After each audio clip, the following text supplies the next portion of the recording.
ამერიკის შეერთებული შტატების ჰელსინკის კომისიის ორპარტიული ხელმძღვანელობა შტატების ხელისუფლებისგან ქართული ოცნების მიერ მშვიდობიანი დემონსტრანტების წინააღმდეგ ქიმიური ნივთიერების გამოყენების შესახებ გავრცელებული ცნობების გადამოწმებას და დადასტურების შემთხვევაში პასუხისმგებელი პირებისთვის სანქციების დაწესებას ითხოვს. ამერიკელი სენატორებისა და კონგრესმენების განცხადებით, ქიმიურმა თავდასხმებმა მსხვერპლთა შორის დამწვრობები და ჯანმრთელობისთვის ხანგრძლივი გართულებები გამოიწვია, რაც ადამიანის უფლებების დაცვის ვალდებულებების დარღვევაა. ჰელსინკის კომისიის ეს განცხადება BBC-ს საგამოძიებო ფილმს ეხმაურება, რომლის მიხედვითაც საქართველოს ხელისუფლებამ 2024 წლის ანტისამთავრობო დემონსტრაციების დასაშლელად სავარაუდოდ პირველი მსოფლიო ომის დროინდელი ქიმიური ნივთიერება გამოიყენა. ჰელსინკის კომისიის წევრები BBC-ს აღმოჩენებს სარწმუნოს უწოდებენ და ამბობენ, რომ მსგავსი ქცევა ქართულ ოცნებას რუსეთისა და ჩინეთის კორუმპირებულ მმართველებთან ერთ რიგში აყენებს. ჰელსინკის კომისიის განცხადება კომისიის თავმჯდომარის, რესპუბლიკელი სენატორის როჯერ უიკერის, თანათავმჯდომარის, რესპუბლიკელი კონგრესმენის ჯო უილსონის, დემოკრატი სენატორის შელდონ უაიტჰაუსისა და დემოკრატი კონგრესმენის სტივ კოენის სახელით 3 დეკემბერს გამოქვეყნდა.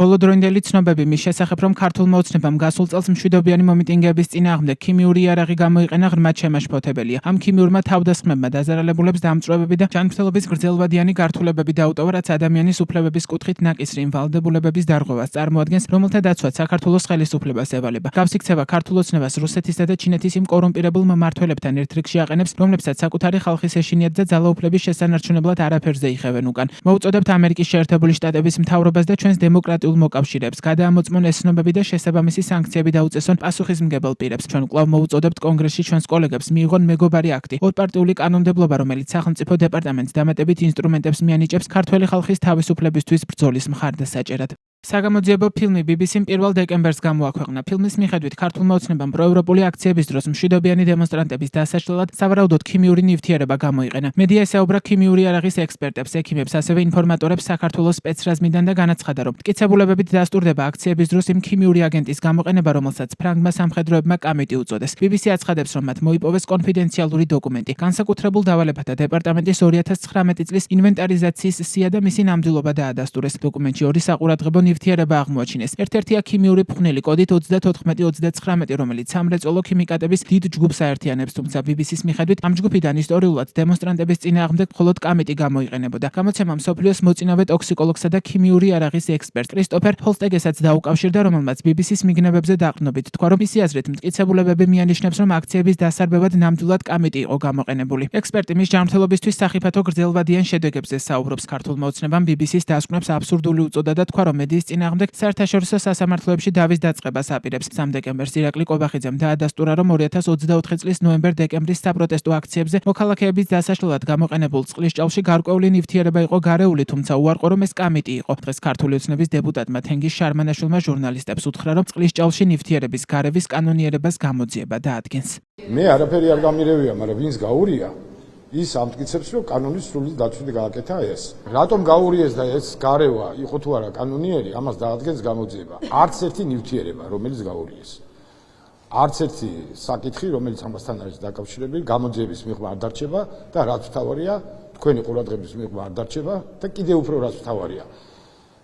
ასეთი დარწმუნებულები რომ არ ვიყოთ, საერთაშორისო სასამართლოებში კი არ წავიდოდით საჩივდების დასაწერად. წავალთ. ჯერ BBC-სთან გავარკვევთ იმ საკითხს, რომელიც არის ბრიტანეთის კანონმდებლობით მიღებული, როდესაც პრესასთან პირველი ნაბიჯი გადასადგმელი ამის გასაკეთებლად იმ სპეციალურ ორგანოსთან. და თუ ისინი სამართლიანად არ მოიქცევიან, რა თქმა უნდა, სასამართლოსაც მივაკეთებთ. დღესვე ქართული ოცნების შინაგან საქმეთა მინისტრის მოადგილემ ალექსანდრე დარახველიძემ პარლამენტის თავდაცვისა და უსაფრთხოების კომიტეტის ხდომაზე თქვა, რომ შინაგან საქმეთა სამინისტროს არანაირი კამიტი არც შეუძენია და არც გამოუყენებია. BBC-ზე გასულ ფილმში მოყვანილი ფაქტები არის მხოლოდ ჟურნალისტის, ასე ვთქვათ, ვარაუდები და არც ერთ კონკრეტულ მტკიცებულებას არ ეყრდნობა. რაც შეეხება პოლიციას აქვს უფლება, რომ კანონით გათვალისწინებულ შემთხვევაში, როდესაც სახეზე არის მასობრივი არეულობა, ტოტალური თავდასხმები პოლიციაზე, სახელმწიფო გადატრიალების მცდელობა, საქართველოს პარლამენტზე შტურმი, 171 პოლიციელი შავდება, იცვლიან მოლოტოვის კოქტეილებს, იცვლიან ფეირვერკების წვიმას და ადამიანები და პოლიციელები შავდებიან აქციის ჭყალებში მიმოვარებით მშვიდობიანი მომიტინგეებისგან. ამ შემთხვევაში პოლიციას არათუ უფლება აქვს ვალდებულება გამოიყენოს ის კანონით გათვალისწინებული სპეციალური საშუალებები, რაც არის ჩამოთვლილი. ეს არის წყლის ჭავლი, ცემსადენი გაზი, ფიზიკური ძალა და სხვა საშუალებები. რისი ჩამონათვალიც კანონში ამოწურავად არის მითითებული. რაც შეეხება კონკრეტული ნივთიერების საკითხს, კიდევ ერთხელ გიდასტურებ და ბატონმა მინისტრმაც აღნიშნა, რომ არანაირი კამიტი შინაგან საქმეთა სამინისტროს არ შეუძენია და არ გამოუყენებია და ვერც გამოიყენებდა, იმიტომ რომ ასეთი ის არც არსებობს ჩვენს, ასე ვთქვათ, სარგებლობაში. BBC-ს გამოძიებას ოპოზიციაშიც ეხმაურებიან მათი თქმით, ოცნებამ ბოლო განცხადებებით ფაქტობრივად დაადასტურა, რომ დემონსტრანტების დასაშლელად ქიმიურ ნივთიერებას იყენებდა.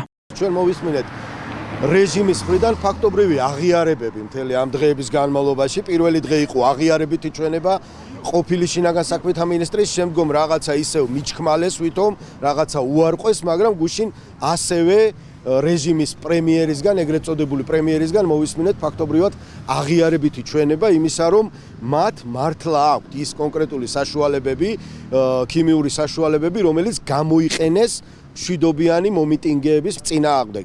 ეს არის მტკიცებულებები, რომელიც მტკიცებულებებიც კიდევ უფრო ამყარებს BBC-ს სიუჟეტს. დამატებით კითხვები გააჩნია თვითონ ამ საგამოძიებო ინფორმაციის BBC-ს მხრიდან მომზადებული ინფორმაციის გასვლის შემდგომ ეგრეთ წოდებული ხელისუფლების და მისი წარმომადგენლების ქმედებებმა და განცხადებებმა. გამმეორდები გომელაურის განცხადებამ, შემდგომ საპირისპირო განცხადებამ, ახლა გეკა გელაძე, ხო? გელაძის განცხადებამ, შემდგომ პრემიერ-მინისტრად წოდებულის განცხადებამ, რომ იმან ის ასე არ თქვა გომელაურმა და მისი განცხადებების ამ შემთხვევაში მომრგვალება და გასალაშინება, ეს ბუნებრივია ეს ყველაფერი ძალიან დიდი კითხვის ქვეშ არის და ეჭვებადებს ეს ყველაფერი. დემონსტრანტების წინააღმდეგ ქიმიური ნივთიერების კამიტის შესაძლო გამოყენებას საერთაშორისო პარტნიორების მხრიდან არაერთი გამოხმაურება მოჰყვა. იტალიელმა სენატორმა მარკო ლომბარდომ სოციალურ ქსელში დაწერა, რომ იტალიის მთავრობამ თბილისში მომხდარი ძალადობის იგნორირება უნდა შეწყვიტოს. ლომბარდოს მსგავსად ევროპარლამენტარი ნატალი ლუაზო მიიჩნევს, რომ მომხდარს ბრიუსელსა და პარიზში დუმილით არ უნდა შეხვდნენ. გარდა ამისა, ამერიკულმა მედიამ Washington Examiner-მა BBC-ს გამოძიებას სტატია მიუძღვნა და დაწერა, რომ საკითხი შტატების პრეზიდენტის დონალდ ტრამპის ყურადღებას იმსახურებს.